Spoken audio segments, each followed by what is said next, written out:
Hi, and welcome. You're listening to the X22 Report. My name is Dave, and this is episode 1353B, and today's date is August 9th, 2017, and the title of the episode is, What is the End Goal of the Deep State?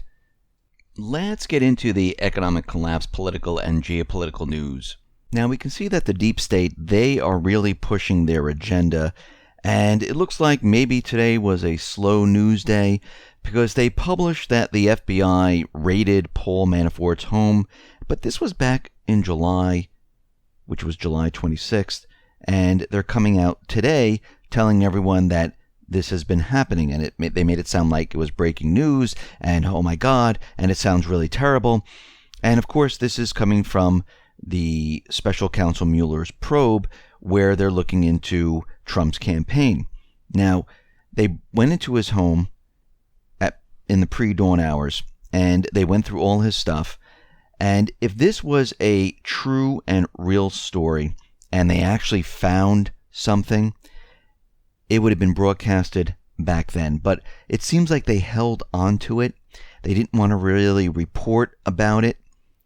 And now they're just letting it out, making everyone believe that something is actually happening. Now, Paul Manafort, he gave all the documents and material to Congress. And what the FBI found were those same exact documents. Those records were seized, and it is unclear right now what they're actually looking for. And if this was truly real news and they actually found something, it would have been all over the place. But it looks like right now they're trying to make it look a lot worse than it really is. And this is all part of their plan in the corporate media to make everyone think that something's really going on. Now, what's very interesting about this entire thing, and we know the Russian collusion story is a complete fake, phony, false story.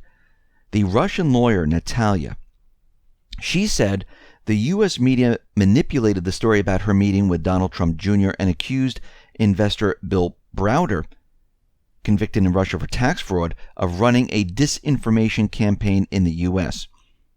And she went on to say, I don't know what exactly Mr. Mueller is going to investigate regarding my meeting with his president's son. I can only say what I know, that my meeting was determined by my duties as a lawyer. I was defending a Russian citizen in the United States of America. If it turns out that defending a Russian citizen in the U.S. is a crime, in that case, there is a subject for Mr. Mueller's investigation. She said she believed that the media was colluding with certain interests to help push the narrative of a Russian collusion story in the Trump campaign.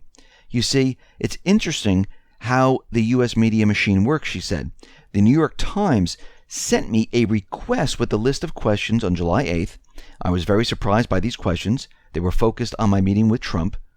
At first, I couldn't even remember what exactly the meeting happened, when it happened. It was so fleeting and inconsequential that I really didn't care. But here's what is very interesting. After receiving a detailed response from me, the New York Times published only a short part they needed. Today, this article has changed significantly. If you open the first story they had on the matter and compare it to the original version they published on the 8th, you'll see how dramatic the difference is. And she's saying that the corporate media manipulated what she was saying. And they did it to create this narrative, this entire universe that something was happening. And when people started to probe and started to look into it, they realized nothing really happened. And remember, the corporate media has been dealing with propaganda for such a long time. They don't know how to investigate. They don't know how to look for facts. They just know how to put out propaganda, and they think that everyone is just going to believe what they say. I'll give you an example. NBC News was out there, and many other news agencies were all picking it up because all these stories come from the same exact place. And they said that the U.S. is preparing drone strikes in the Philippines, and they were going to hit terrorist targets. Now, the Philippines were out there and saying, yeah, this story is not true. We don't know where this is coming from. Now the Pentagon has confirmed that the U.S. has absolutely no plans to intervene in the Philippines. They had no discussion with Duterte. They're not going to be doing this. where did this story come from? But it seemed so real when they were putting it out there. It's completely fake. Now, we see that yesterday, Danielle Jean, the National Security Advisor to the Prime Minister of Canada, he went to North Korea. He was trying to get an individual released, and it looks like he was able to do this. North Korea released the individual and set him free. Now, the U.S. is saying, well, we have 3 Americans being held by North Korea. We would like these individuals released also. Now, remember, the United States, I shouldn't even say the United States, I should say the deep state, they are continually pushing North Korea, and North Korea is having a very difficult time dealing with the United States, because on one hand, we have the corporate media, we have individuals that are rooted in the Pentagon and the intelligence agencies, and they're pushing their agenda against North Korea. And what we're seeing right now is that Tillerson and Trump, they're playing like good cop, bad cop, where Trump is coming out and he's saying, we're going to hit North Korea, we have nuclear weapons, he's making threats. And on the other hand, we have Tillerson who's saying, we're looking for peace, we would like to have a diplomatic relationship, and it is really keeping the corporate media off balance. Now, the corporate media, they are raising the bar and keeping the fear factor alive with North Korea. Now, we need to go back in time a little bit, because when they launched their first ICBM, which it really wasn't it wasn't really an ICBM, Russia tracked the missile. It was an intermediate range missile and actually broke apart, and many of the tests weren't even successful. But the corporate media from that point, they made everyone believe that there was an ICBM launched. It could hit Alaska, then they launch another one, and that can hit Chicago. And they kept pushing this idea that now they can attack the United States. And they were trying to keep the fear, at a high level. Now they're coming out with a story, and they're saying that North Korea is threatening to hit Guam. And the United States has a strategic airfield and a naval station on the island of Guam. It's a closer target than the United States because, remember, the deep state realizes that they really don't have a missile system that can hit the United States. Yes, the corporate media, the intelligence agencies are all out there trying to convince you that they do have one. But to set up a false flag, to set up something that will convince the world that target where they're going to shoot a missile off and try to hit the United States, that would not work. They would know right off the bat that this is completely fake, phony, and false. But to fire a missile from North Korea and have it fly near Guam and have it explode, they can pull this off. And does it mean they're going to pull it off? No. They're building this up. They're trying to convince everyone that this is what's going to happen. And you can see out in the corporate media, they are really playing this up, that North Korea is going to blow up Guam, and they have the ability to do this. Now, why would North Korea just fire their missile at Guam? Because they understand that if they do this, they are completely destroyed in a matter of seconds. There's nothing that they can do to stop what would happen to them. It wouldn't even make sense. Now, they're trying to make you think that this individual, Kim Jong-un, is absolutely crazy. Well, I hate to say it. There's already been reports. He is not crazy. What he's trying to do, he's trying to create a nuclear weapon, have a successful missile launch to stop any type of regime change coming from the empire-building deep state. That's what his whole entire goal is right now. Now, what's the goal of the deep state? Well, the goal of the deep state right now, as we can see, is they're becoming very desperate. When this faction becomes so desperate, they will try anything to push their agenda. And this is exactly what they're saying. This is what we're seeing right now. Because what's happening in Syria, they are losing all the borders. They're losing their paid mercenary forces. Syria is a dead end. What they have right now is North Korea.